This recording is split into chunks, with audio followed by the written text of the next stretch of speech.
evening, everybody. My name is Hank Stupitsky. I'm Superintendent of Schools here in the Royalton Heartland Central School District.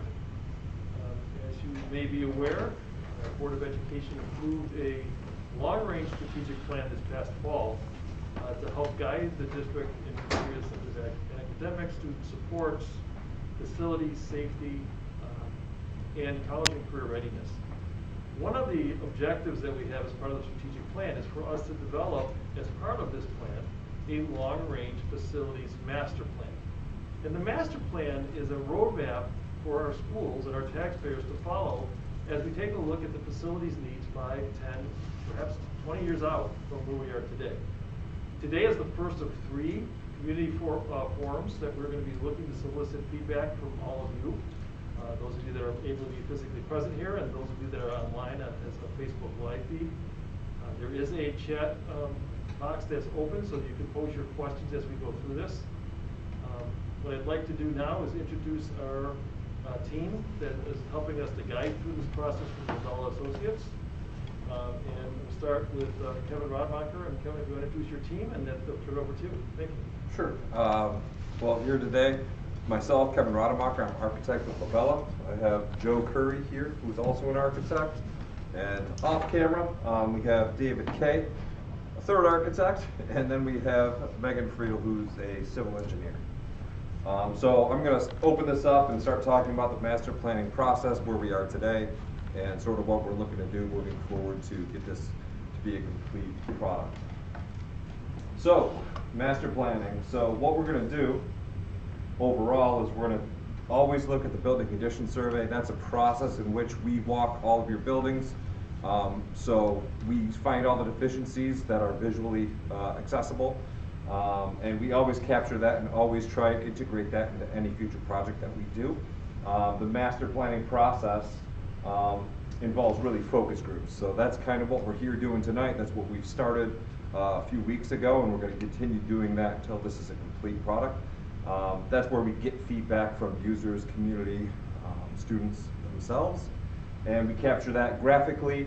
We throw in estimates against that, and then we start to filter in that building condition survey itemized list, like roofs, lighting, flooring, things like that that make sense to do along with projects in the future.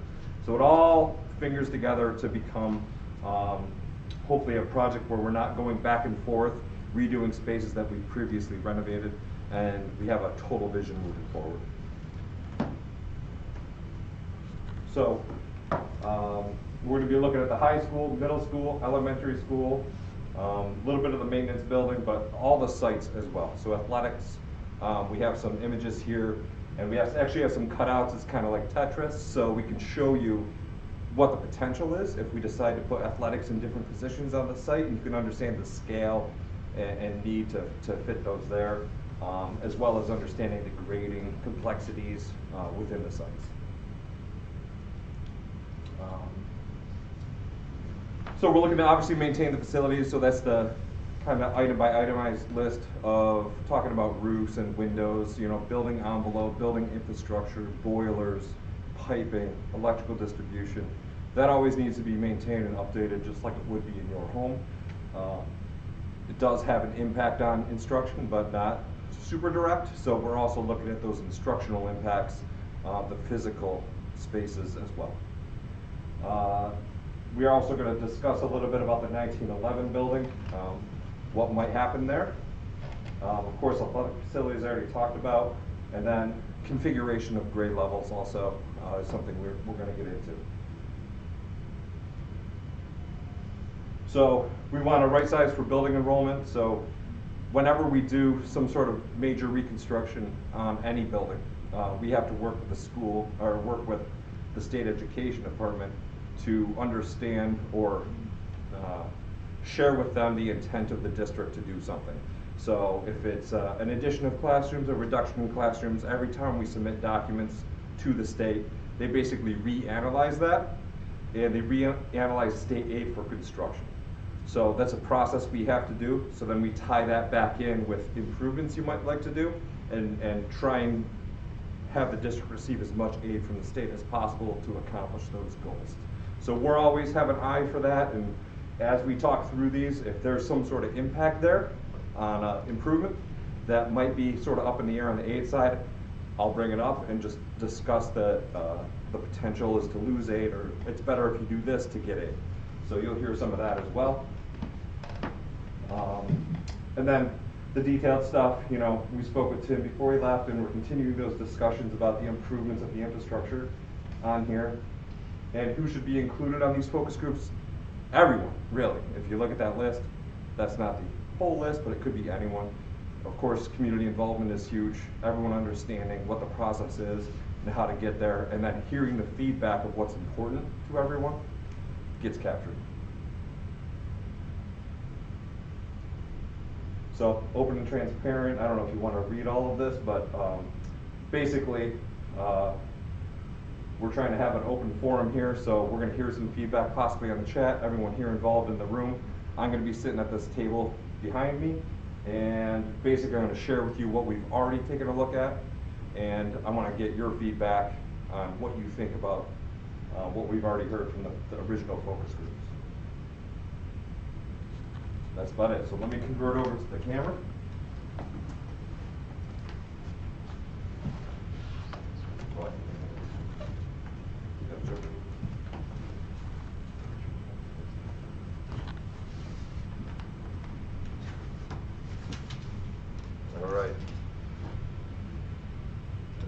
All right, so we're starting out on the elementary building right now.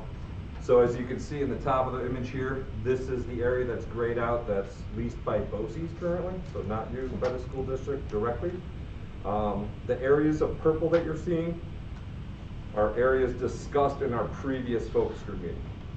Doesn't mean it's right or wrong, it's just the content that was discussed. So I can start to walk through that, and if there's anything outside of the purple area or anything you want to add to those areas, if you can read them, we're going to write those down. I can lay trace paper over if we're going to discuss different options, and you can give me some direct feedback. Feel free to raise your hand, talk to me, just yell out loud, that's fine, and we'll try and capture that on paper.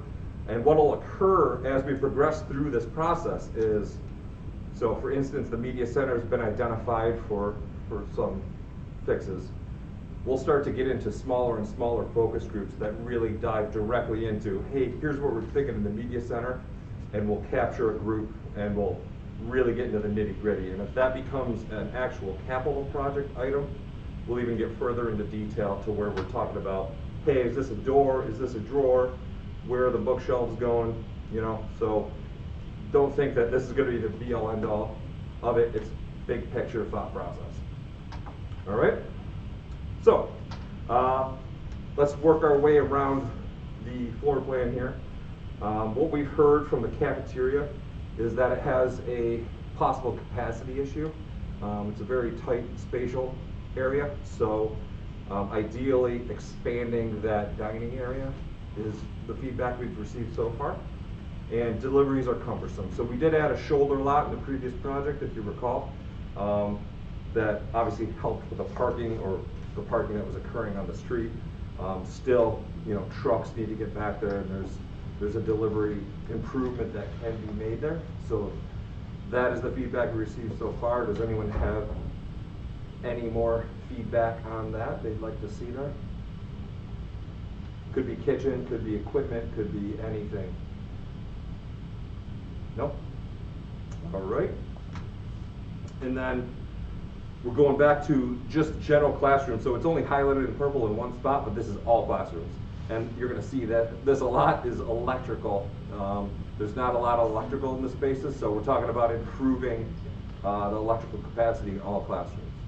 Does that ring true with everyone? Yeah. Okay, so let's keep going down there. So Wi-Fi coverage has been an issue as well. Does that sound right? So we're going to look to correct that and make sure there's Wi-Fi coverage throughout the building and there's no sort of dead spots in a certain area. Other instructional improvements in a classroom. Any feedback on that? Could be furniture, even though furniture is a non-aided piece of work, but it could be furniture. Anybody feel a certain way about anything in the classrooms beyond electrical and Wi-Fi? elementary school classrooms. We just replaced the windows, there's new shade, the roof's been taken care of. Are there areas around storage, bathrooms, anything in the classrooms? Shelley, you No, live there. I would agree with electrical, just like the outlets being like in kind of emergency spots, or maybe some leftover pieces from old electrical wiring, like are still there that are unnecessary at the, from old, prior to Wi-Fi, I guess I'd say. Where is there a server room or something? I think it's right here. So the server room, is there an issue there? No, No. I'm just, Oh. if it's centrally located. Well, I think the wireless access points is a more of a distribution of those access points or an upgrade of them. Yeah. So we'll look at coverage and where those points are placed currently and see what can be done to enhance that. And if there's, additional switches and things that need to be added, we'll address that right now. Yeah, the location of it, I think, is right adjacent to where the copy room, if I'm not mistaken, and there might be some issues about ventilation and heat built Okay, up in so there, so that's AC. something that we should be thinking about, cooling that space, as part of the plan.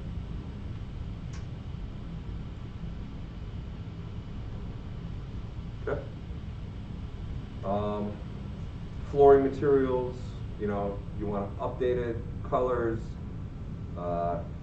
whiteboards, chalkboards, anything technology-wise that's not adequate there? Everybody's good? Okay. All right, and then the media center.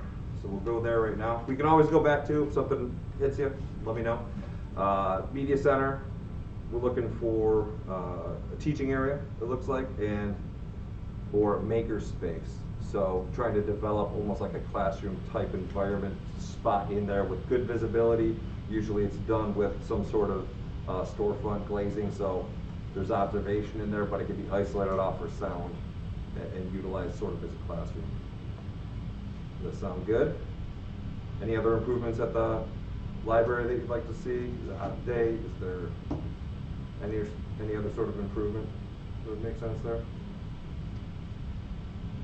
No? Easy group? All right. Let's see here. So we're looking at up here this big block. So academic support, special education spaces. It appears that there's not enough space within the building. Apparently we're having a lot of doubled up conditions. Does that sound about right? Okay. So that can possibly be resolved in a number of ways. Obviously the first thought is, add more space. That's a potential. When we're talking about state aid, again, anytime you add on to a building, you need to show sort of cause to the state and with enrollment numbers. So if you have increasing enrollment, declining enrollment, that all matters, and certainly by grade level, that's a factor as well. So if the enrollment doesn't support a new classroom, they may decline aid. Now that does not mean that it can't be done, it's just that it falls as unaidable, which means it falls on the local tax side of the project. So can be done, so that's one solution. You can add a classroom, enrollment shows it, great, you get a certain amount of money for it, there's still an unaidable portion of it that's gotta get picked up. Essentially, if you were to add one classroom, that's roughly $500,000 in aid from the state if you can get it from them. Sorry, go ahead. This might be a question for you and for Hank. If adding a classroom wouldn't be aidable, but we could restructure, maybe take third and fourth grade out of the elementary school to give us space, and then we can still get, if we remove students out of there, does that change the aid for the current structure? Yes, it solves one problem, but sort of creates another. Yes, you'd be reassessed on how much aid you get. So just to recap aid real quick, building aid, is you receive aid generally based, let's call it teaching stations. So think of it as classrooms. Depends on how many you have, backed up by enrollment. When that's known, it's multiplied by this cost index, and it tells you how much you can spend on construction and incidental every 5 years. So it would reduce that amount, you know, proportionately to how many students you move. Not necessarily a bad thing, but it lowers the amount of work you can do every 5 years on it. So it's more of a keeping up with the workload to maintain the structure and improve the structure. So in that scenario, you know, as a community might think of, hey, we should just need to vote more often because we have this pot of money available from the state every 5 years, so let's utilize it instead of doing large projects less frequently. But so if you move the class from one building to another, that aid would shift Yes, to the other building. correct. right? You'd gain that, you'd lose it in one building, but it would be picked up at the other building. Just then, that could eliminate the sharing of classrooms. Is there any wiggle room with the BoCES area at all? Cause like, I just know, like, those 3 classrooms right at the end of A wing, like, that section right there, is there any wiggle room with the rental? Yeah, so, Lease? yeah, there's a couple of things there. We have a lease agreement with the BoCES, and we have a 5-year agreement with them. So as we're looking at our planning right now, whether or not they choose to renew their lease with us, or whether or not we choose to do that, that space comes into play. So there's our potentials and opportunities as we think about this long term. Currently, they have an increasing demand. They're looking for space not only in Roy-Hart, but in other school districts to accommodate the programs that they offer. So it's possible that the BoCES in 5 or 10 years could choose to, hey, Lockport's building an additional wing for us here, we're gonna move our programs, which then makes that available to us.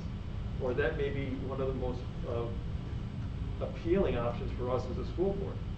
Is that rather than moving students around, perhaps it's better for us to be thinking about that as a configuration.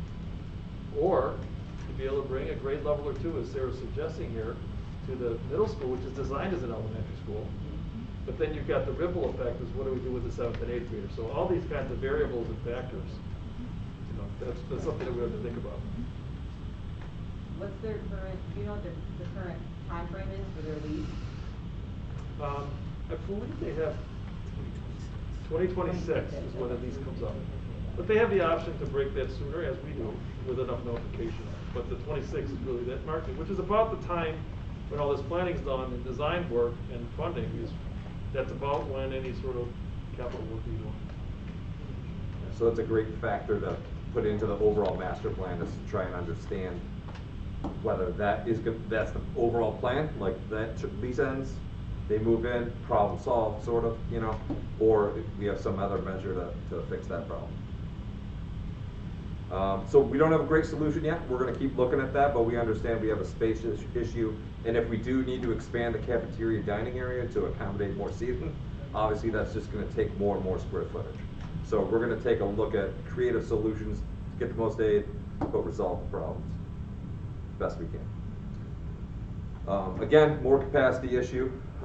If we're sort of beyond that, capacity size of the gym, and then there's door replacement. There's some door issues out there, which is kind of typical. You know, you're constantly having to deal with those maintenance items and swap out the doors. Any other issues known at the gym that anyone wants to discuss? Yeah. Size, right. So, as we're talking about aid, non-aid, you know, when we try and resolve some of these, you know, it's more of a scale of project that we also need to think about. And, you know, if the project ends up, you know, we always look at the maximum cost allowance to receive aid, but if we have non-aidable portions, obviously that can be local share, which can somewhat be covered by some capital reserve money or retiring debt or something like that. But also there could be a tax impact. So that's something to consider as well. It doesn't need to be necessarily, but if you get into the higher categories of projects and non-aidable work outside of the building, that's sort of where it might impact local tax share, which is not for me to say whether that's good or not, that's for you to say. But sometimes, you know, it becomes relative to, you know, is it gonna cost me $5 a year to get this much bigger project done for 15 years? You know, that will be shared out in options at some point about the opportunities to do something. So or keep it at 0. I mean, that's also an option, but they'll be likely smaller projects. All right, and now, so we have gymnasium, we've done special ed, and now we're going to the auditorium. Again, we have a capacity issue, and that's, it can't fit all students at one time, is our understanding. Does that sound right? Okay. Stage curtains are aged, so those need to get replaced. Those are fire-rated curtains. And it also lacks cooling, so charge has been to add cooling at some point to that space. Does that sound about right? Any other issues in the odd? Lighting, anything else you could think of? Anything on the chat? No? Usually odd we get a lot from. Okay, so that's what we have right now. Again, we're going to break this down into smaller focus groups and really talk about the people that use that space every day. So I'm sure we'll get more. Then let's go to the entry office operations area. Some of the concepts for secure vestibules recently have been to provide a secure area, not just a check-in window vestibule, but where you're brought into an office where you can also be brought into a space to have a conference with, say, a teacher or counselor or whatever, and say the parents or whoever comes doesn't really enter the main school space. So a teacher or whatever can come in a separate door. They're led to a conference room. That's where that meeting occurs, and then they can get out of the building without ever entering. So that's a newer concept, and that's something that was sort of requested at our last focus group meeting. So that's what that is all about. And then obviously generally improving the safety entrance. And you could see that exiting coming off of the odd is problematic for allowing to have that secure control. So it might cause us to really rethink where that main entry point is, or secure entry point. You know, you can keep historic facades and historic entries, but maybe there's a development where the secure vestibule moves its location a little bit. It could be in here. So you have that secure control, so you can't get into like an assembly space immediately if those doors happen to be unlocked. So we're going to look at all of that. Yeah. We are just, there's a little bit of a delay here, so something just came in. Mrs. Van Slyke said the lighting in the auditorium is an issue, so we would need to take a look at that. And maybe, if there's a lag, that's fine. Is that theatrical lighting? We have both. Or house lighting? Yeah, the house, Oh. there's, yeah, I would say all of it, yeah. Okay. Good, thank you. If they chime in again, just wondering about rigging, if that's good or not. Okay, anybody have any other comments about the elementary building? Kevin, some things came up at the focus group earlier this week about emergency buttons to lock doors, security, making certain that we've got the right surveillance systems and lighting. And I think we're probably going to talk about the outside of the building momentarily here, but there was some questions about some of the schools around the area that actually have emergency buttons that can shut down and lock things down. So those are some of the safety issues that came up. Thinking about a common location that we might have the district moves down the path of an SRO, so to be able to have that kind of a presence and a strategic location in that building and the other buildings. Those came up as part of the safety conversations as well. Is there anything else from earlier this week, Megan, Dave? The camera, where the cameras can see and can't see your athletic field. Yes, so on the outside of the complex, we have limited surveillance, and we have almost no surveillance when we get to the athletic fields, where the softball and soccer fields are, the playgrounds. These are all areas that we're going to want to be able to expand our presence in that area. Yeah, so security will kind of be a focus group item in itself. A secure vestibule is simply a layer of that. Camera system, another layer. Controls on the doors. What type of lock? Is it electronic? Is it keyed? Is it thumb latch?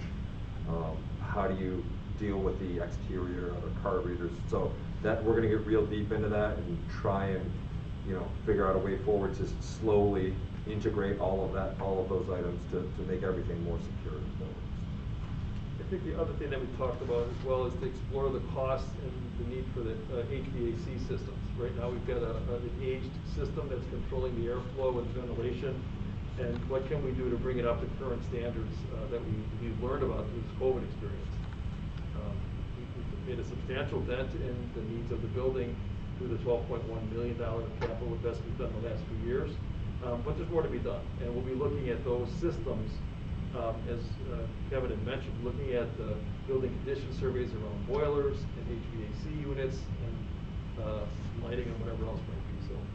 Yeah. So, for instance, if we were to, address a wing of classrooms, if that's what the work happened to be, we take a look at all the BCS items that correlate with that area, and that may be a mechanical unit or mechanical units, and try and address that all at once, get that set, and then move on to the next wing, possibly in another project. And that's sort of the progression of work that you'll see, especially using that MCA limit again. Usually can't do everything all at once, so what's the best way to address the items? What's the highest priority? And that's how we'll go moving forward once the entire master plan is complete. There was another comment about considering a preschool playground in proximity to where that preschool was. That came up in part of the chat conversation as well. Good. I think that's right here. So out to the site then. I think that works out perfectly. So we do have a dedicated pre-K playground identified. It's not going to touch the building where that arrow's pointing, but it's going to be out there generally.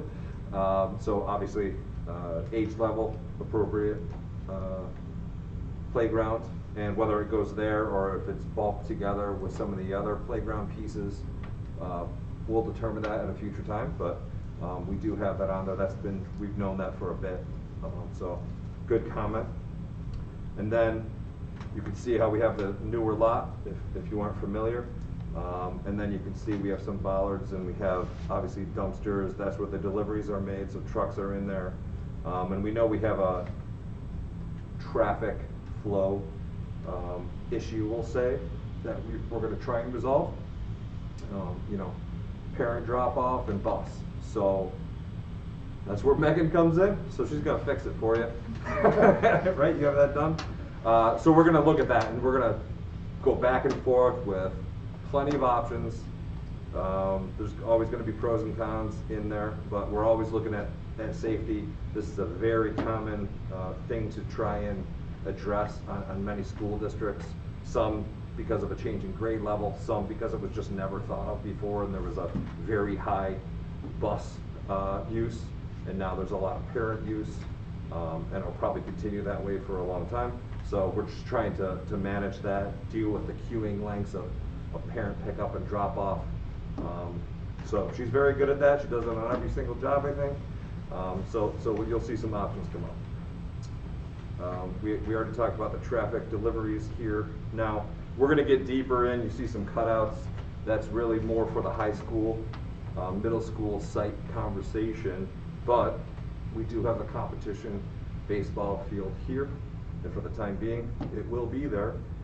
In some future project, the competition field may move, but you'll likely still have this here. So we've identified some field lighting that needs to be upgraded in this area already, and additional parking. The parking is kind of a tough thing to resolve at the moment, but we're going to take a look at it. There's setbacks from the play area that need to be kept, and then there's whatever else in that area. You have some strange parking lot configuration, and there might be an efficiency there, and that's really what Megan's going to dive into and try and either get you more spots and better accessibility closer to the fields.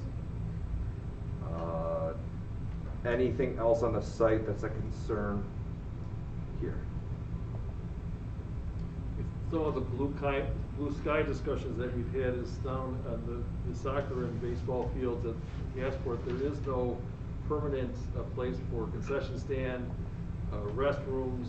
Those types of features would be something that we want to explore.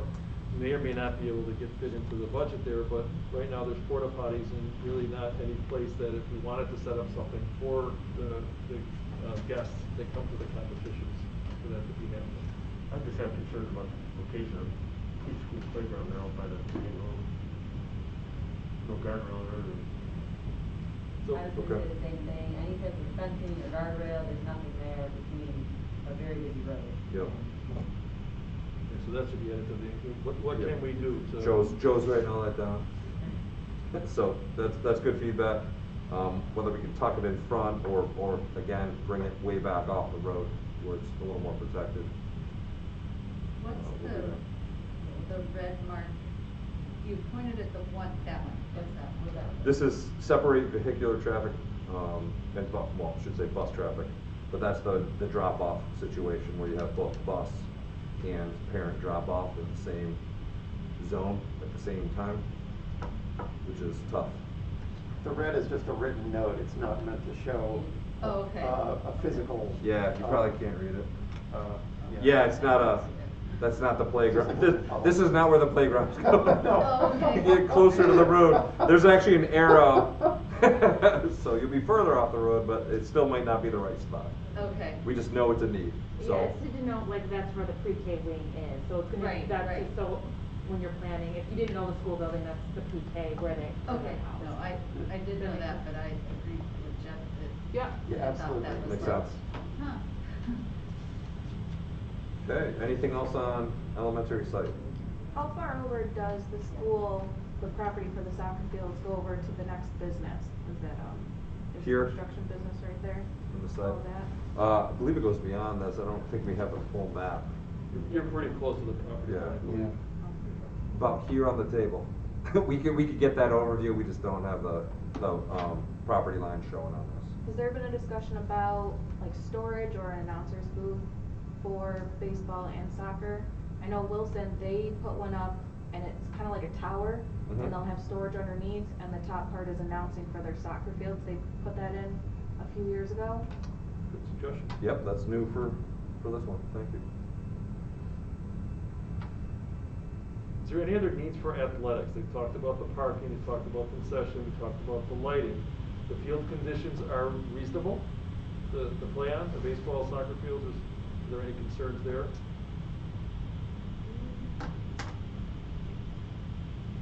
I don't have any experience with those.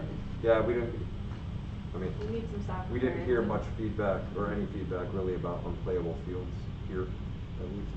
So wet spot outside the third base shortstop, I think, that area there sometimes during the season here, so, but other than that. That area seems pretty bumpy. Can we grade that area, make it all level? Is that a The outfield and the possibility? infield. Any drainage out there? We'll take a look at it. It's something to look at for sure. So if there is drainage issues, there's many different options, to try and deal with that. Slot drainage. Like sometimes the infield mix needs to be swapped out. Sometimes we test the infield mix or any other soil conditions to see if there's some sort of remediation that needs to be done to get the grass to grow better or for the infield mix to be better. So we're always taking a look at that, especially when we hear that there's been an issue out there. Anything else? What's the plan, I feel like this is kind of like another plan, but I Yep. know that there are plans as far as like the outdoor gardening and that area behind the kindergarten wing, I believe. Yeah, the outdoor learning lab should probably be included in the drawings and stuff, that's the initiative. So there's some raised beds in there, they're talking about some additional pieces, so we should bring that Here. that group in, yeah. Yeah, on that concrete area just above where your pen is, there's raised beds. Okay. Yeah, we can include that in the next conversation. That's where there were basketball courts, but there are no more basketball hoops there. It's just raised beds Yep. on top of that. Yeah, so that's, so any of that conversation, whether it's there or if you want it between the wings, Yeah. those are discussion and evolution pieces that we can have in here. So if we want to develop any of these spaces in between the wings, like, is it going to be a distraction to students in class if students are out there? You know, those positional conversations will happen over time, but. I just know that I thought that I heard that the playground behind the kindergarten wing was going to be gone. Yeah, make a note, if one of you guys, and I'll share with you the outdoor learning lab plan and proposal. It's a 3-year plan, it was developed by the teachers down there, that we'll share with you and let you know how far along we've gotten. Okay. You're correct, Shelley, that that playground may need to be addressed, with some other options that have been discussed. Yeah, and then again, like Sarah said, like, how far can we go to the other way? Like, 'cause I know that there's a residence, right there as well. They're in the corner there. Yeah. Yeah. Yep.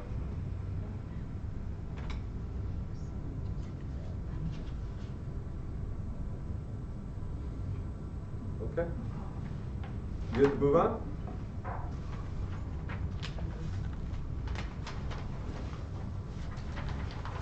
All right, we're starting at the middle school here.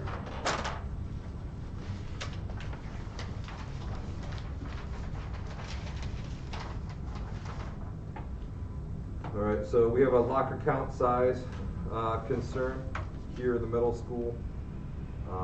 So we're looking to resolve that. I'm just taking a look at the student population, getting appropriate sized lockers, making sure we have enough. There's some humidity and water concerns there, somewhat probably due to the grading. We have been working as we move around the site. You know, we need the tennis courts, and we're going to get into some parking lots. We have gotten into some of the other actual drainage pieces on the site to try and resolve that, but we'll continue to do that around the building. Obviously, the grade drops into the backside of the building, like it does here. So we're constantly taking a look at that, and if there's something that needs to be done beyond exterior drainage, we'll address that when we figure it out, which could be some sort of dehumidification process in the mechanical system. Let me just ask out loud before we get too deep into here. In the classrooms in general, do we have that on here? Up here. Okay, so it was originally built as an elementary school. If you know or don't know, it was. So the room size apparently feels too small, some feedback we received, and hallways seem too narrow. Is that understanding that you folks have? I think particularly in the 7th and especially the 8th grade, those grade levels tend to be tight. And I'll just share with you. So these rooms say 837, 820 square feet.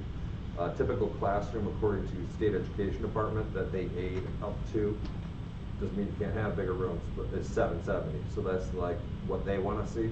So they are a little bit bigger. That can feel very cramped depending on if one of those rooms is converted into a science classroom and how you have that configured. So that's understood. So we'll start walking through all of these spaces and kind of figure out if there's any opportunity to take a wall out, make the space a little bit bigger.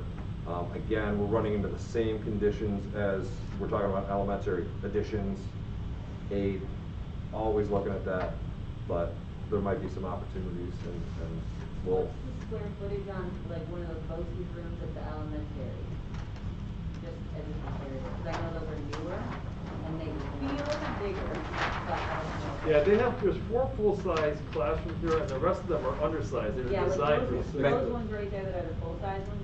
Yeah, many of them have been looked to have been split up in the past. So I would say that's could be about 800 or 900 if you were to take out some of the middle wall structure. How about the one under your pinky, like those square ones right here that are like, even the white ones that we are. This is 840. Okay, so that's 840. Yeah, Okay. and $70. I'll share with you also that that's sort of a room boundary calculation. SED really wants it to be clear, so if there's a unit ventilator casework, that's supposed to be subtracted from the 770. So it might be sort of right-sized. But that's a very typical classroom in most districts, so it's not unusual to have that size classroom. But if it doesn't meet your needs, we'll see how we can improve it. How many students are in the classrooms at the middle school? They range. The average class size, I believe, is around 20. Some are a little bit less, some a little bit more. But the grade levels for next year will be about 80 students per grade level. And they typically will have 4 sections in their content instruction. There are a few 12-101 for special ed students here, so those numbers will be a little bit less. And then depending on the specials, one of the challenges that we have right now is the family and consumer science lab is terribly undersized. Yeah, probably This needs guy to be right here. doubled. Yeah. And what grade is that, 7th and not 100% certain. I think it's 7th grade, and then we run a health class out of there as well for the 5th graders.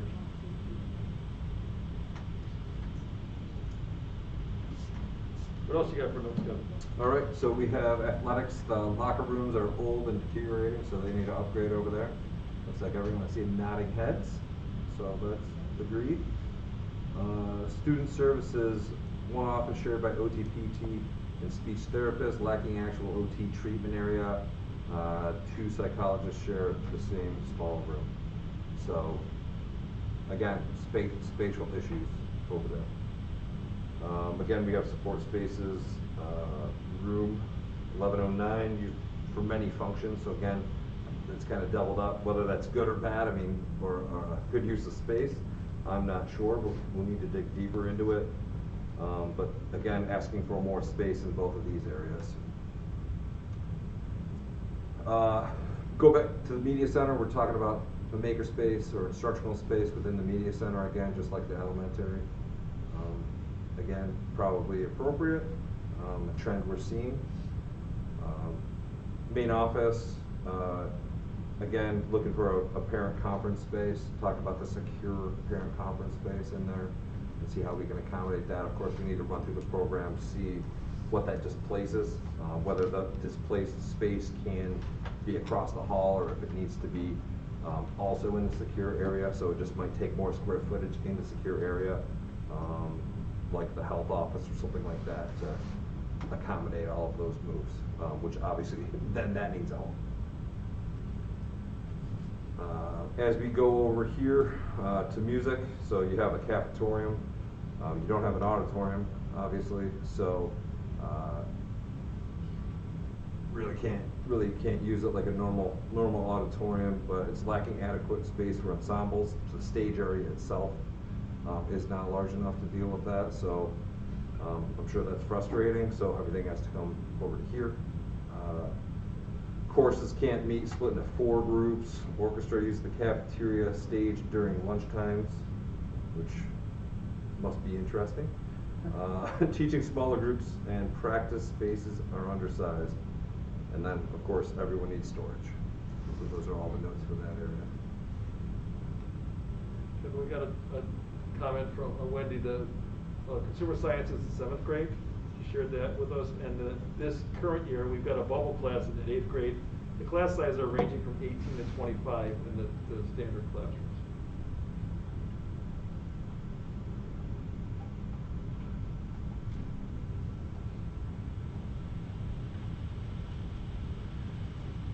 Okay, what else do we have? Door security again, monitoring, camera upgrades, electrical power, and Wi-Fi coverage again. Window and blinds, the operation of those we're concerned, so that would be like an upgraded blind system. Seeing a lot of that happen. And then storage, weird to see that. Anything else that you didn't hear here that you understand to be a problem at the middle school? Or where an improvement can be made? Yeah. Has there been any mention about the gym size over there for middle schoolers? Yes. We'll get that on there. There has been. The other thing we've heard earlier this week from the safety committee is that during fire drills and egress, whenever they move towards the field hockey field, they get to that immediate bank there. And how do you move students quickly away from the building in the event of a fire emergency? So This wing or this wing? The middle? Yeah. So that egress right now, it goes to, there's a sidewalk that goes around there, but then it's a very steep incline to get up to the field hockey. So thinking about how that egress might happen.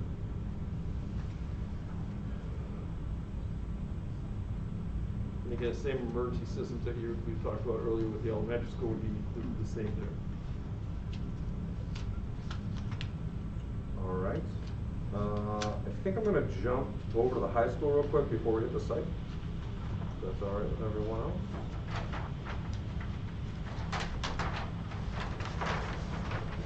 All right, everything's highlighted. Yeah, that's helpful. So let's focus on these areas. All right, let's start easy. Okay, so let's start at the media center, so right where we're sitting. So that's this area right here, and kind of bleeds into some back rooms over there. So looking for an alternate entry location and not really have it come off of the exterior there. It may be a little bit better to have it accessed off of one of these hallways. Sort of a security buffer zone is what was shared with us. Inadequate power system and Wi-Fi, again, same thing we're hearing on some of the other buildings. Looking for study collab areas. So what's really happening is that the library's evolving. We also in here, you're gonna see cafe, tech bar, furniture updates, and maker spaces.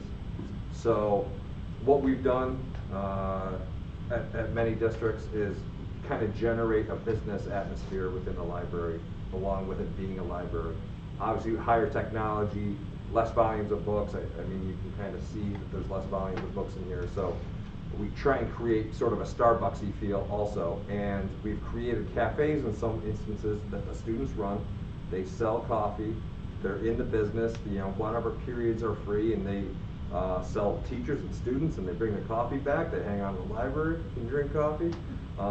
Seems to be a hit at many districts. So that's one thing that's a possibility. You don't have to do it. And then a tech bar that was brought up, that's also another thing where students can actually help out IT potentially, and they actually fix computers. Simple stuff, of course, but they can bring it in. Students can get some IT experience doing that, and have an interface within the media center is sometimes where that is. It can be in other spaces in the building, but the thought process is you're kind of creating a hub where students want to be in their off time, or while they're getting instructed. So some of that is the collaborative space. You can have breakdown spaces that are storefront, but you could have like a 10-person little conference room where students can peer teach, 5-student where there's like then they can sling up whatever on their device onto a monitor and study that way. So seeing a lot of that, that's the feedback we have received. Try and open up more windows because we are an outside wall here, believe it or not, but take out some of these walls and really open up the space. We also have a larger volume above here, so we'd like to see exactly how much room we have up there, but possibly open it up, possibly create a mezzanine space, whatever we can fit inside code and not make it too complex. Might make it very interesting in here. Any comments on library? Nothing on the web. Okay. Moving at the top of the page, talking about improving entrance area with security. Some of that might be relocating the main entry of the building.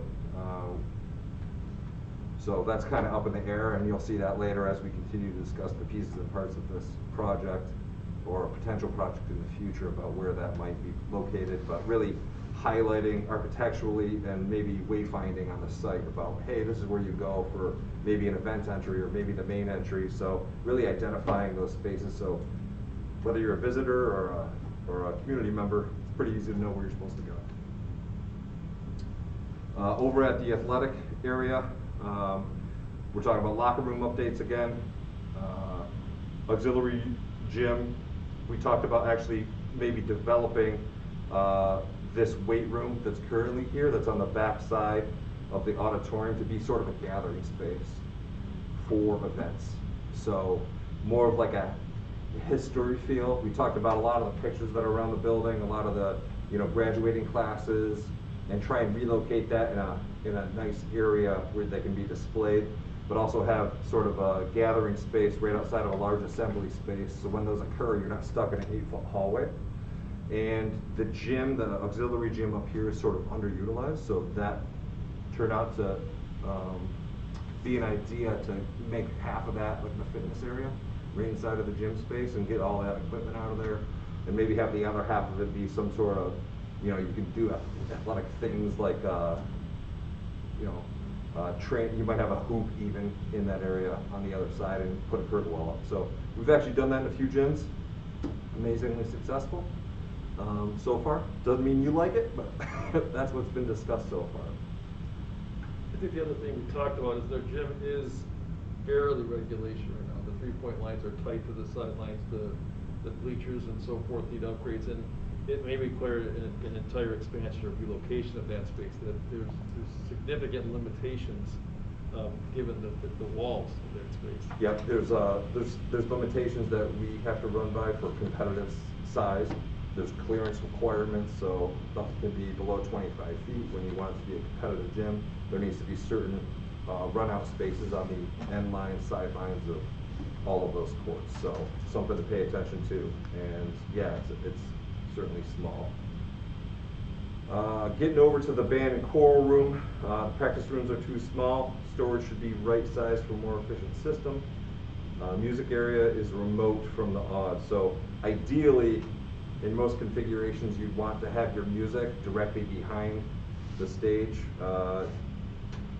Obviously, in one aspect to keep them away from other classrooms, but another aspect for functionality when you're actually having an event, that's where you can stage and get onto the stage. I didn't mean to say that twice, but it's very convenient to have it right at the back of the stage. So that was discussed. Pool. I mean, does anyone have any comments on the music spaces? I think we kind of covered everything in that space. It needs to be upgraded, it sounds like. So, kind of makes sense to move. If you're going to redo everything, let's get it in the right location, right? So if we're talking about a reconstruction of space in kind or elsewhere, you know, if the other space also needs work, it makes sense to swap it at that time because you're already spending essentially the same amount of money on those spaces. Looking at the pool, also needs locker room updates. Individual showers are a want. Swim meet equipment, need Wi-Fi printer, improved sound system, and appearance issues. So functionally, you know, it's working, but if the deck tile, the inside of the pool, if that needs to be relined, you know, those are the things we're going to take a look at. Paint or tile on the walls, however, whatever direction we want to go, that's what that comment is addressing. Any other comments in the pool area? Yes, sir. They could really use more seating. I don't know how they could do it, but it gets pretty crammed in there now. When they originally put it, it was caught on in popularity. That just came from the meet. Okay. Standing room only. Good bar for me. Yeah, they. Wednesday, All right. So obviously we're tying in the technology space with the band space. So whatever improvements we can make in there, if there is a swap like that, we can do. Now, let me see what else we got going on. Did you talk about the auditorium at all? Oh, no, I did not. All right, let me hit the auditorium. So, looking to have the light and audio control areas are currently separated, so we'd like to get those all into one spot. Stage lighting is aged, so that needs an upgrade. No lock spaces for equipment, props, and hall doors are noisy, so we'll work to address that problem. Acoustical issues with the space, and that could just be inherently into the design. It happens. It's kind of strange that it happens, but we can do a full sound assessment of that space and add all the appropriate measures to make sure that the sound reacts to what you're performing. So sometimes it depends on what you're performing to address the space issues. And then the seating is in there, and it's old and breaking, what we've heard, and then there's some sightline concerns. Now that's a bigger animal. Sightline is sometimes seat position, but also sometimes it's the angle that the flooring is at. So we'll take a look at what that really means. If it's flooring angle, that's obviously a much larger project to undertake and also still provide accessibility. But we will take a look at that. So let's say pie in the sky.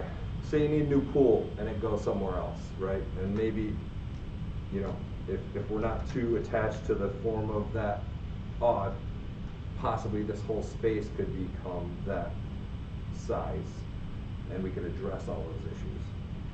Again, that's kind of what this master planning thing will dive into. If that's not wanted, you know, we'll retain this and do the seat upgrade and try and do the best we can with the space we have. So those are the thoughts. So don't be afraid to put something crazy out there. because it's all good feedback to consider. Now, I think we've addressed everything sort of in the main building. Now we have the 1911 side. Don't know how much you're aware of what's going on over there, but the size, the sort of a meandering path walking around there, lots of stairs, lots of different levels to contend with, which somewhat restricts flexibility in changing the size of spaces. If you're constantly changing levels, it's hard to enlarge a room, reduce a room. That's hard also in general when you have a limited corridor wall to exterior wall. You start to get really long rooms, which are really, makes it harder and harder to instruct in. Even if you make them larger, you're just further away from the instructional space potentially. So there's been some discussion. There's a lot of concerns there. Electrical outlets again, science classrooms and lab layouts are awkward and inadequate. There's more large instructional space desired. There's obviously one LGI downstairs that's there and functional, but there's not a lot of them. The level changes we discussed, the exterior materials are deteriorating. Upper floors are very hot in May and June, is what we've heard. General interior appearance is not great. If you'd like to take a tour, if you haven't been in there in a while, you can see what that looks like. And then there's recurring roof leaks that are problematic. So, and flooding issues as well. So more water issues. So what we've heard a bit is this portion of the building really doesn't work. There are areas of the building that are structured with wood, which is not good for code and not good for spending money on to upgrade to also then continue to meet code. So there has been discussion about taking down this building portion and building back up with newer modern classrooms that will really resolve and address the items of concern in here. So that is a potential in here. Otherwise you might have a lot of money trying to fix up something that's not going to be exactly what you want. So that has been a discussion point in all of these conversations. The way that building aid works again, so we talked about teaching stations, so that's classroom spaces, right? Every single classroom generally, and some other spaces add on to that, like gymnasiums and things like that. When you're within the existing building footprint, all right, so say this building generates a certain amount of aid itself. It's not considered an addition if you build within the building footprint.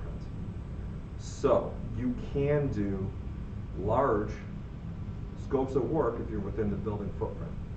So if you were to strategize this, if you were interested in making new classrooms, the kind of idea would be to maybe create larger space like a gym, like an like a pool in the footprint where classrooms are, then build classrooms as an addition. So for instance, let me just say it this way, if you have a gymnasium, right, this is, even though this is a small gym, this looks to be approximately 4 classrooms large.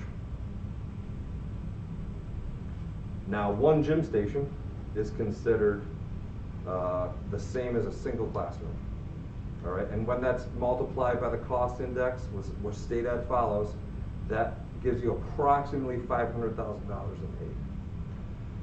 But each classroom would give you $500,000 in aid. So if you think about building this footprint outside of the building, you'd either get $500,000 or $2 million if it was 4 classrooms. So it's all, it's always a math equation on what is the state willing to give you versus what dollars you have to input as a whole community. Yes? There are like outdoor spaces, like right there, I think you pointed it out, like the courtyards. Yep. Do those have to be there? Like, if you... I would say generally, if they're addressing classroom spaces,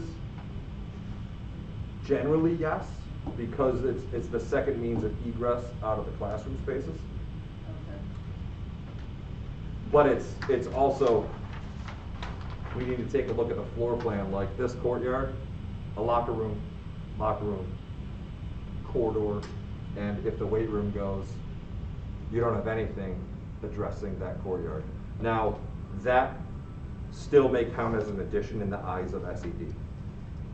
So it may not be the most efficient use of space if you functionally can't make it work to be a space. I mean, there's some odd shapes there. Sometimes we have infilled courtyards, certainly. Usually it's much larger courtyards, and you still have to allow for that exiting from the classroom into the space, and very expensive, we'll say, because you have to have fire ratings, you have to have sprinklers and things like that.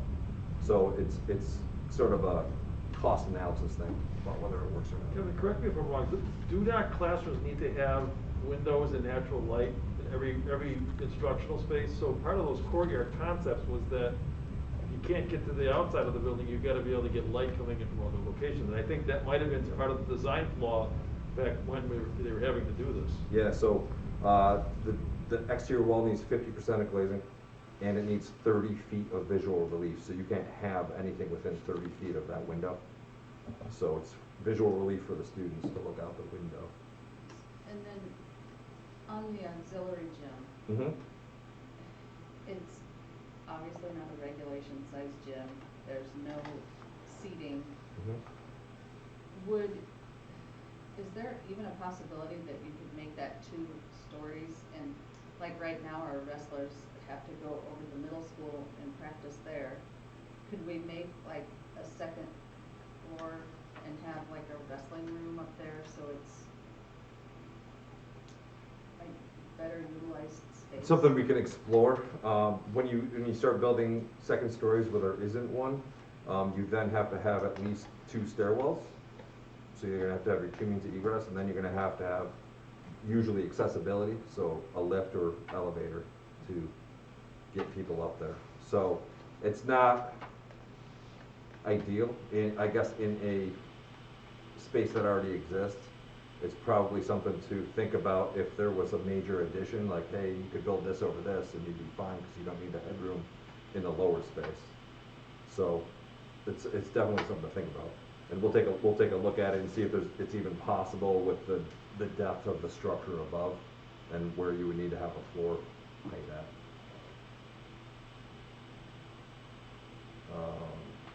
Any other questions before I? So this could be, possibly taken down. It could be renovated. Just being fair with you, that it would be at a higher cost just because of the configuration and the age and the material it's constructed with. It'd probably be a higher cost to renovate even over time than it would potentially, and we're going to do a cost-benefit analysis, or what if you were just to take this down and build new classrooms in its place, or build new classrooms in a different spot. But the way that we think is, let's also think about getting you aid. So if you have dysfunction in your gym, and auxiliary gym, and it's a lot of space, but it's kind of inefficient in an L shape, right? That doesn't make a lot of sense. If this was rotated and it was more elongated and you could divide it here and have 2 spaces, that'd work much better. So maybe this wants to go here, or maybe this gets reconfigured right in this footprint and creates a much more efficient gymnasium piece. So those are the sort of Tetris pieces we're going to be playing with constantly. There's going to be a lot of iterations of us thinking it out, and also thinking about potential aid, and also thinking about how can this get done over time realistically. So when we talk about aid, our aid ratio currently, Andy, is in the 80-some% range? Yes. Yep. 8. So what's the number from the last project? I believe it was 87%. So when we talk about aid, for every dollar we spend, that's an allowable expenditure, we get 87 cents back from the state. If they're going to give us aid on it. So the district's responsibility is 13%. So what ends up happening is, as we manage our finances, we're creating capital reserves, and the voters have authorized us to be able to do that. So we've got this money set aside, and that will leverage state resources to be able to make these projects happen. And the last project did not have any adverse impact on the tax rates for that particular year, because we have been very frugal and put that money away. So somebody's gonna get that state aid on some project, why not Roy-Hart? So our theory is, let's think about this strategically and figure it out. Now, if it's not aidable, the community can still, as Kevin mentioned, we can still choose, and voters can authorize us to spend money on that, but we wouldn't get that 87 cents back. We may have to pay 100% of certain costs. So, as we're getting these ideas, we're gonna be putting together some concepts, some ideas, and say, okay, if we do this, we can do this at no cost by just tapping into our reserves. But if we wanna go here, or create more reserves down the line, we can do this. Then we'll have to weigh that, and the board's gonna ultimately have to make a decision on what is our plan moving forward. Okay? Yeah, and it's sort of astonishing to see sometimes the difference. We obviously deal with it a lot, not specifically in your community, but in others where you kind of present a couple of different options of project, right? And it may be millions of dollars more, but when you look at the tax impact of an individual $100,000 home, or what the relative home price is, it could be literally $5 a year for 15 years. Sort of imperceptible, you know, in most head, it might not be anything anyone's comfortable with, but getting the feedback from the community to say, hey, you know what? For that, like, why wouldn't we just do that much more? Or we'll just stay completely confined within the no additional tax impact mode, which is perfectly fine. So that's when we have this all figured out, we'll start to pick out the projects and scale the projects to whatever the community wants to do. You know what I'm saying? So it might take 30 years, or it might take 15 to accomplish some of these goals. So there'll be multiple projects, usually, especially when you're talking about, if you're talking about any of these big pieces getting done, you're likely talking about multiple project votes. Again, we have this pot of water or coffee, right? So that's your maximum cost allowance. So you use it in the first project, right? And then it automatically refills in 5 years, and you can use it again. And then the third project. So when you're using local or you're covering local share with the accounts that are set up, the capital reserve, then you can also save in between those capital votes, if that makes sense. So you can save and try and cover the local share and still get those projects done at a zero tax increase. So that's always a good thing to kind of vote for, in our eyes, is to really offset that and just make it an easy, known thing, that you as a community want that, and everyone understands why that's being done to accomplish this overall goal. So sequencing that out is a great thing to do. And that's kind of the whole point of having the master plan here, is to not only just see what it'll be, but also financially lay that out. You talk about the 1911 section. If you tear that down, you get aid if you rebuild within that footprint. I'm sorry, what's that? If you tear the 1911 section down, Yeah. you can get aid if you rebuild within that footprint. Correct. That footprint can't move? No, it's It has to very be within that foundation? Yeah. So you got to stay within the foundation limits. So it's a literal foundation limit thing. It is a little bit crazy. So we have to operate within the state rules. Are there instances where they will shake that? It's happened. I'll say it's happened, but I can't guarantee you that that's going to occur. So in any scenario where we might rebuild classrooms or make an addition, we need to submit plans to the state and have them tell us what building aid units they're agreeing to, and what's an addition and what's a reconstruction. Then we take that number, because that's going to develop our new maximum cost allowance, and we're going to balance that against the estimated cost of doing the work.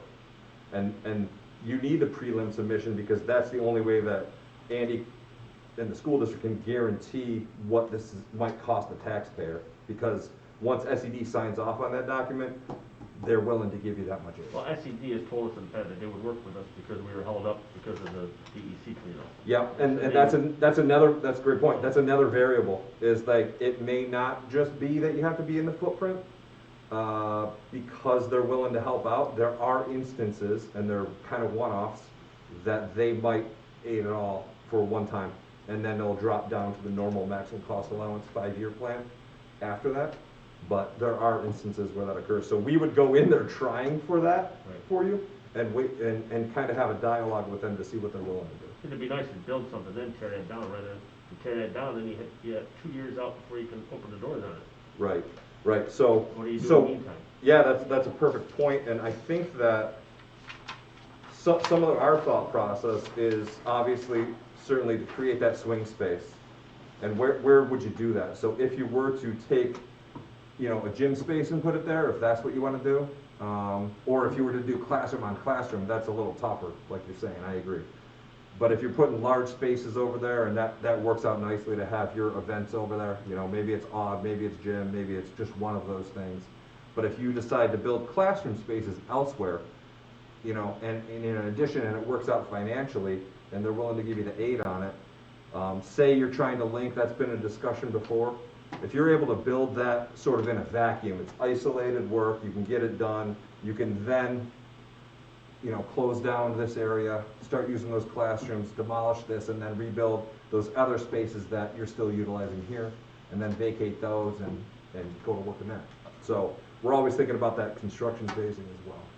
We're talking about the middle school needs a gymnasium, cafeteria. Convert that space in the classroom, you get your $2 million aid. Use that $2 million in aid that you get for that to build a new centrally located cafeteria gymnasium between the two. Share the both, and then you got, convert your old gym, small gym, you get your $2 million for that, and then that. Absolutely, and then it becomes also a strategy if they allow you more aid or outside of the building footprint. You know, it might make sense to make this mostly classroom if you were to link it. But yeah, I love the idea of creating a much larger gym space. We're also going to have a conversation with SED because currently these are two separate buildings, which is a complicating factor that you don't care about, but you do care about because you can't sort of intermix them. So we might have to go through a process if we do link the buildings to make it one number, which would make things a lot easier in terms of filtering out what makes sense. So just to give you an idea, one gym station, which you have probably 4, I want to say in here because the pool counts, requires about 500 students. So 500 students per gym station, or there's a ratio of 500 that they're willing to give you. So that volume of gym, if you wanted to make a giant gym, may fare better on an existing footprint of building, whether it's on the middle school side or the high school side, as we work through it. So I like that it's in the middle for accessibility. I like the single kitchen concept, you know, large dining space for the cafeteria that's kind of intermixed in the core of the building. That all makes great sense for function and cost. So that's kind of the similar feedback we've heard on the first focus group meeting. If you build that in the middle, you can open it, then within one summer, you could probably convert all the gymnasiums, cafeterias in the classroom. Yeah. We wouldn't be shut down or be without. Right, yeah, the idea would absolutely keep everything up and running. So that's probably foremost, you know, well, it's probably tied for the financial side of what we're looking at. So, as I progress through there, so sort of one of the concepts we discussed is probably creating some sort of classroom link, central. Let's see if I can bring this out a little bit. Get the trace out for once. So we have this large space in between buildings. And where this actually ties in, we'll figure it out. You know, obviously you want to be on a main corridor. But looking at doing some sort of link across here. More efficient, like we're talking about with aid, to get some classrooms in there, whether it's a single story or 2-story. So this might assist us in getting a 2-story space, and then the stairwells kind of get inherently built in, and maybe we shoulder off into having a upper wrestling area over a locker room. Things like that can start to work into this scheme a little bit better. But maybe that's a more central entry. We may end up with, you know, high school, middle school main office. Those are things to think about. And then your one secured vestibule. So parent drop off, you know, bus drop off, however we start to lay that out. So that's, some of that design's gonna force what we do on the site. Sort of exclusive of the athletics, and we'll talk about that in a second. But that's kind of a direction we're looking at, and then we have this footprint over here. Right, so this ends up being more, say, instructional side. Yeah, you could do gym here, you could do gym here, and you kind of have this isolated wing. You could do a gym and odd piece over here, or gym or odd even. So it's about how many people are you looking to seat? Is it a community level thing? And if it's a shared odd, do you need two? Probably not. Probably have one large one. Then make up the appropriate practice and instrumental and vocal spaces to accommodate both student levels somewhere in the building.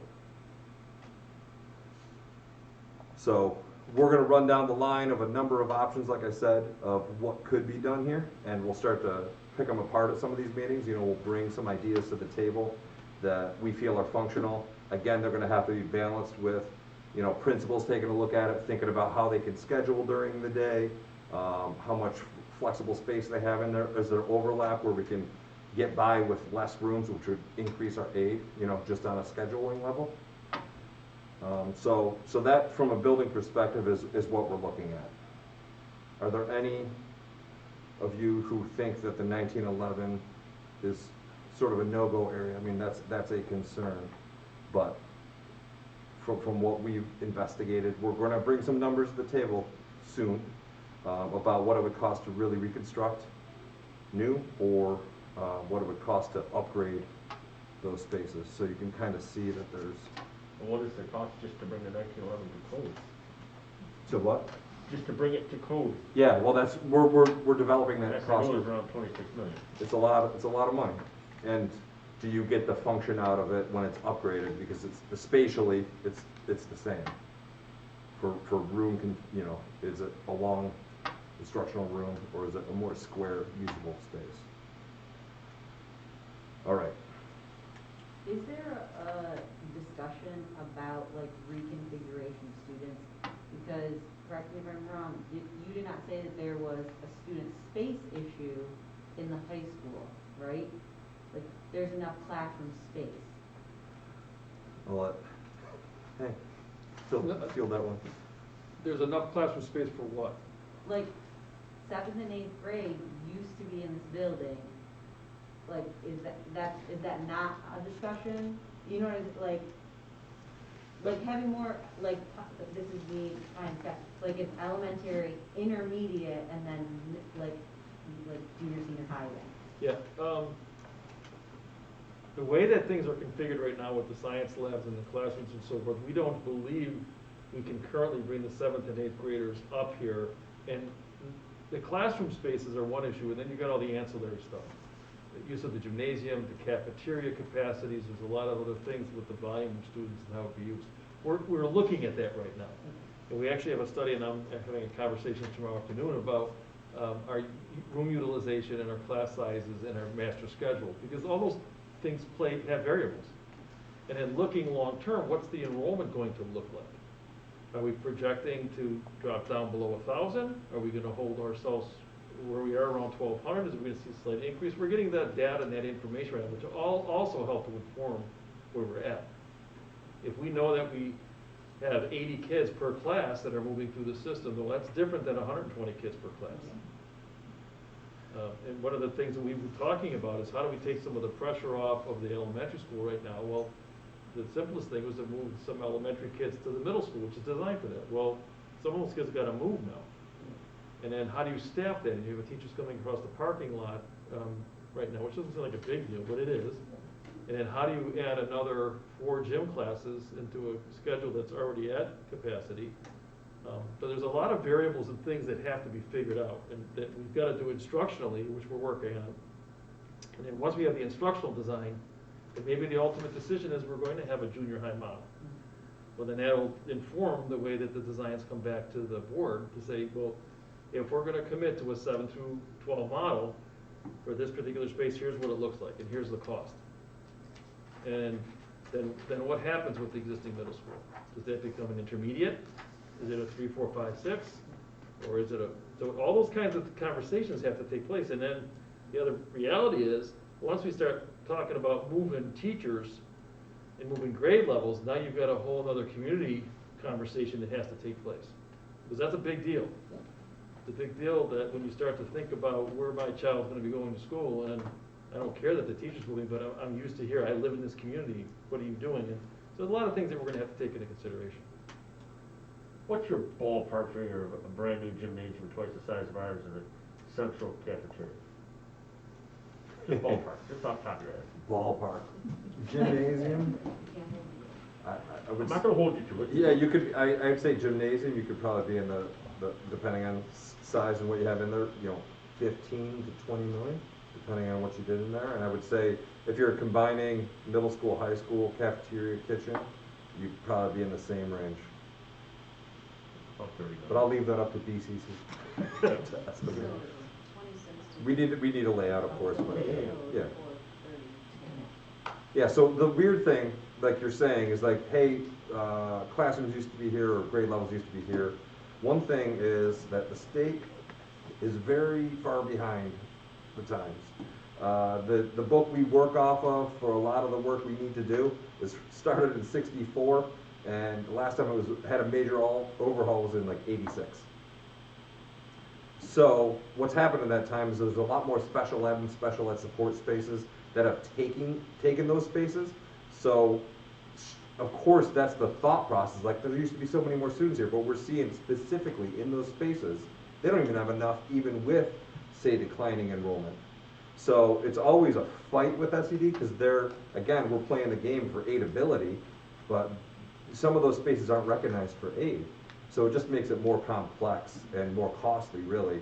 So that's why we have to have those preliminary submissions, and we have to have the narrative as to why it's being done and why it's needed, and try and get you as much aid as possible in those discussions. And sometimes it's, Hank, Andy, and ourselves will drive to Albany and go sit down with them and try and prove out the reasoning and try and get the most aid possible. And that's when we can bring those numbers back to you about what can be done, in a progression of time. If you think about the elementary school right now, I believe we have 5 or 6 classrooms that are split. And those classrooms were designed to instruct 20 to 25 students, elementary age students, but we don't need that. We need a breakout space for 5, 6 children that need some special speech or special ed services or math things. So we don't have spaces that were built in that building to accommodate 6 kids. They were designed for 25, so that we end up having to slice and dice. And now we've got teacher sharing spaces, now you've got noise issues, now you've got all these things. So one of the things is we're thinking all of this is, what are the needs now? We know that in modern schools, the special services that we provide were not in existence when that building was built. The special ed laws didn't happen until the 1970s, and that building was built in, what, 58 or something? What was that? 53, 54. So the mindset and those constructions were based on the best information they had at that time. Things have evolved, and those numbers have evolved in transition. So all these things have to be taken into consideration, and then what can we do with the best value that this community can support? And those are the kinds of things that we're going to have to take a close look at. Yeah, the other thing fighting aid, of course, is also, hey, your enrollment is to some level, but how many students are you teaching in each classroom? And the way the state recognizes it and the way you actually function are completely different animals. So they're looking around 27. They might fluctuate and allow a little bit less than that, but if you're at 22 or lower, they essentially don't care for following their rules, which is problematic when you're trying to add classrooms. So if that makes sense, that's kind of what we're up against all the time when we're trying to add classrooms to say if there's declining enrollment or there has been declining enrollment, but you have enough teaching stations. And that's where all this dialogue occurs to try and get you that aid to do things like this. Looking at that, the way you got the buses, doesn't that chew into most of the field right there? I mean, all the athletic fields, if they were to enter like that way? It can. So that's why we're taking a look. I got these fun little cutouts here. And you got to go up Alfred Park, right? Actually, we wouldn't even be using State Street from the back. So that's all of this discussion you know, if we demolish this piece, do we demolish a piece here to make it work? You know, there, for functionality, maybe we don't touch this. There's so many things on the table here that we're trying to jam into the site, we'll say. I don't think I have a track size. Let me trace this real quick. So we've done this a number of times with our Tetris pieces. Somehow we lost our scaled track surface. So I'm going to draw it on this piece of trace, okay? So this is essentially your track, you know, with a field in the center and a grandstand. Okay, so that's generally the footprint. A lot of the feedback we've gotten is we want to have all of the varsity athletics here on this site. So that means bringing baseball over, which really can't happen with the field in its current position. So what's occurred in most of these is the position of the stadium on the correct side, right, Megan? Mm-hmm. Okay, thank you. So you don't get sun in your eyes. Looking to have the field, the main field and track sort of in that position, and then open up, you know, this space will be for parking and bus drop-off loop, and whether a loop, you know, ends up going out of the site, that's something we need to evolve over time. And then, thank you. So this is the position possibly of the baseball field, big and bigger, right? If you got some, if you don't want home runs on you, or you want to make it easier for yourself, pick a size. So that resolves getting all of these spaces in, and then we had a back-looking softball, right? Yep. Right here. Sorry. So we have looked at this in a number of ways. So you get a like depending on what surface you have, you can do grass, you can do synthetic turf. That doesn't really matter, but you can position both softball and baseball in the correct sun orientation on this site if you move the track and stadium piece. Obviously that has other impacts on the site, which we need to phase out as well. Again, when we're talking about the aid piece, you know, you can still have practice fields and things on the site sort of where they are, or cleaned up, or crowned, or whatever we need to do. The weird thing about site work is it's considered incidental work. It's not considered construction work. So when I was talking about maximum cost allowance before, right, this, it's almost perfect. So this percent, 20, we'll say that's 20%, is all for site work. It's really for our fees and the CM and all these other ancillary legal fees, third-party inspection fees, right? So there's a much lower dollar value available every 5 years on the site work side. So in any project that you look to do, you absolutely in the first project want, if you have a master plan that you agree with, you want to get site work in that first plan. Because if you delay it, you'll struggle to get there over time. So you always want to have some piece of site work in there. So we kind of want to get this nailed sort of first, just to make sure we know the progression of things, and get that in the first project, hopefully, if that's what the community would like. Yeah, go ahead. Just site work is aidable within the incidental maximum cost allowance. It is aidable. It is so aidable. You have two pots of money. You have construction costs and you have an incidental cost that's assigned each building.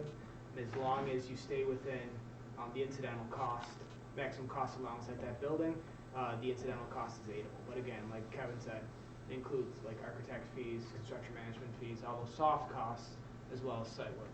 Yep. And sort of the beautiful thing about your campus here, you have 2 buildings. So because you're a contiguous campus with these 2 buildings, they can share the load of that cost per building. If we make it one building, it'll all get loaded at one building, but that is a nice feature to have, to get some more money on one site. That's not a very common thing. And then you're working off of just one building trying to accomplish some big project types.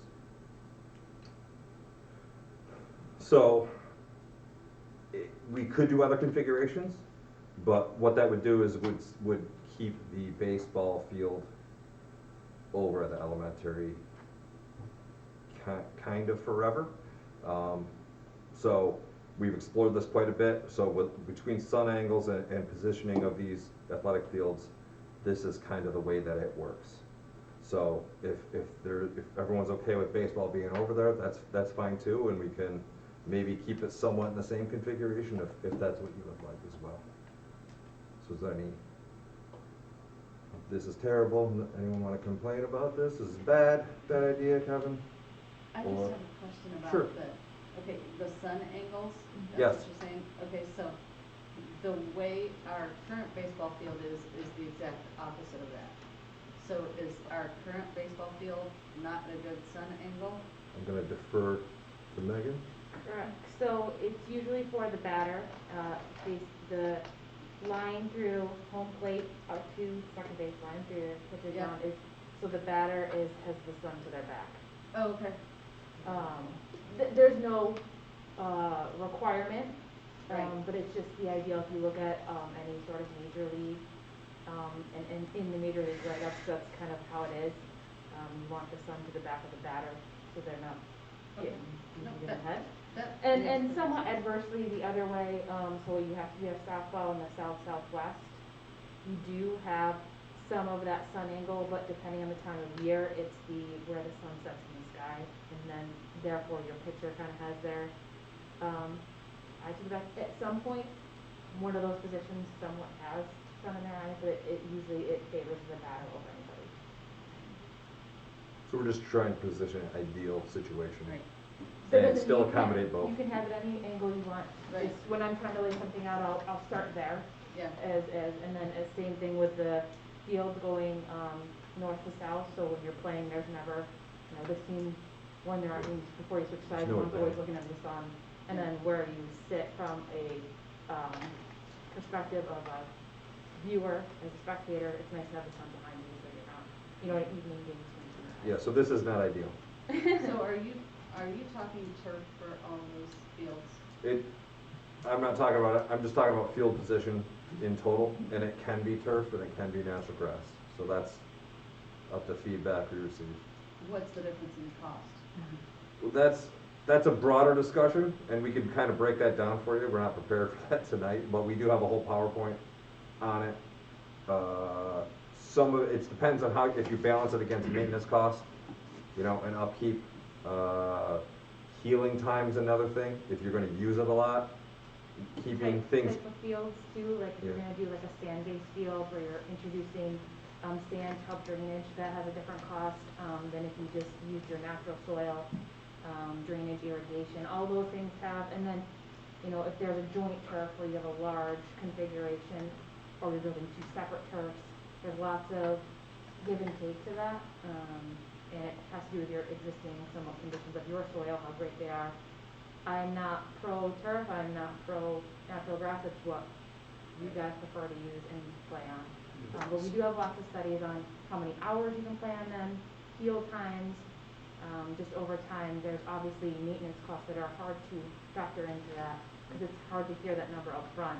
Right. But then also know the things you're benefiting from, longer playability, less, time for your staff, the healing, not, being able to play a lot more on these fields. Right. yeah, shoulder months are something to consider as well, Gym classes Our too. season is wet. yeah. Yeah. Baseball and softball is wet. It season. does tend to eliminate that, and from what we've seen generally, it seems like there's a larger maintenance cost, significantly larger for natural than synthetic.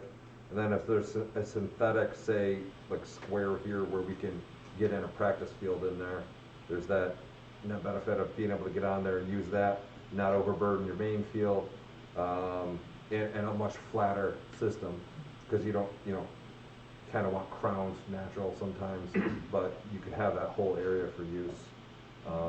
And so we do it all, but it's a matter of preference in many ways. Hey, you're right, it's wet so long here, then they have to practice in the gym and try to Yeah. get out. More schools are. Parking lots, gyms, yeah. For Mhm. baseball and softball, because Mhm. it's such a short season before graduation. Yeah. And they're building these large ones, lots of school districts, to get more bang for your buck, like Yeah. have your softball, baseball with your multi-purpose. You talking soccer coming down too on the football field? That's a Like good, with the- good question. One of the plans, again, up to the community is, do we bring the varsity soccer team back to the main campus? That's one of the items is, can we bring soccer? Can we bring baseball? Those kinds of things can we get all varsity sports here? Is it possible? And we're gonna be exploring those kinds of options. Once it's possible, then we're gonna focus on what is the surface? Is it one or the other, is it combined? So we're gonna be looking at all those things. And one of the things just to mention to the community is that our next session is gonna be held on February 2nd, followed by the 17th. What we're gonna do in each of those sessions is dedicate an hour for a conversation around nothing but athletics and looking at those fields. Then we'll have another hour that we're gonna be spending on safety and infrastructure kind of stuff. So, and another one on academic learning spaces. So the intention is we're getting a big, huge brush right now, gathering lots of information. We're doing smaller focus groups with established committees in the district.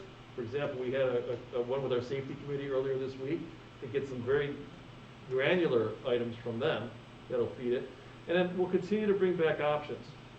And we'll be taking a look at those options, and then we'll try to get some napkin sketches of how much that's gonna cost and where it's at and what's realistic, what's not. And ultimately, those things will go to the board, and they'll tell us what we wanna submit to state ed for an initial estimate and approval. And once that comes back, we'll have another set of information around the finances and the process and so forth, and we'll continue to refine that so that we do have something that's 5, 10, 15, 20 years out. Because that's how long it's gonna take, folks. You start looking at these numbers, they're scary. And this community's not gonna be able to support a 50 or 60 or $70 million project up front because we won't get aided on that. But smaller chunks, 10, 12, 15, whatever it might be, over every 5 years may do the job for us. Unfortunately, there might be some of our grandchildren that are gonna take advantage of these spaces. But that's just part of what has to happen. And that's really utilizing some of that buying power that Hank mentioned and the aid ratio at 87. It can be a significant advantage to bring that into your community if you so choose to spend the difference to get that money to come in. So a lot of times, you know, there's some angst when there's a high dollar value and whatever that is to your community, whether it's 70 or 30 or 20, you know, it's hard to convey or understand a lot of times. You know, I do this every day, so like it's easy to be like, oh, that costs nothing, but there can be some distrust in how does that cost nothing if you know, if the local share is picked up by a cap reserve. Well, it's real, but sometimes there's a lot of angst around that. So communication is good, and having forums like this where those questions can be asked, be happy to answer how that all works functionally. So you can kind of take advantage of that maybe if you'd like to. 2 comments from the chat. All season turf is essential. The community should push for all synthetic fields.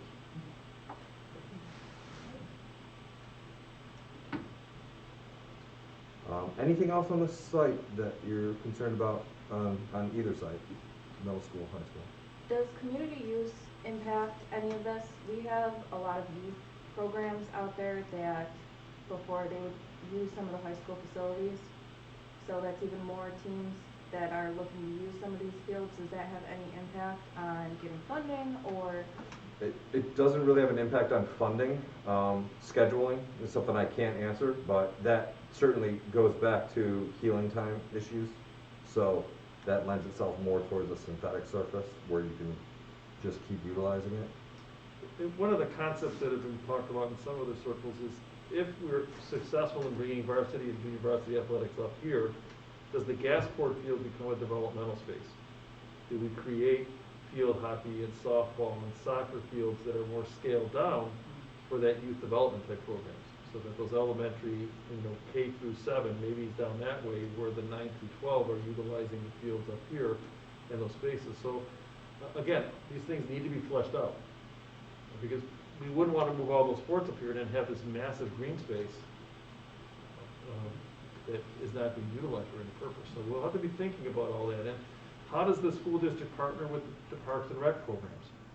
How does the town of Heartland, the town of Royalton, how do they begin to work with us to be able to maximize some of those things and increase the appeal of the school district? So how can we do that if people start to see those fields being utilized by young children along 31? What are marketing opportunities for the schools to be able to do those kinds of things? So it's all things that be considered.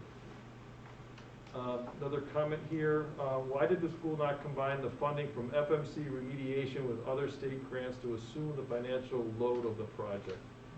There were limitations to what we could do with FMC. We did try and leverage some of that, some of the site work and things that got done as part of preparation for the 12.1. Okay, anything else from the committee tonight?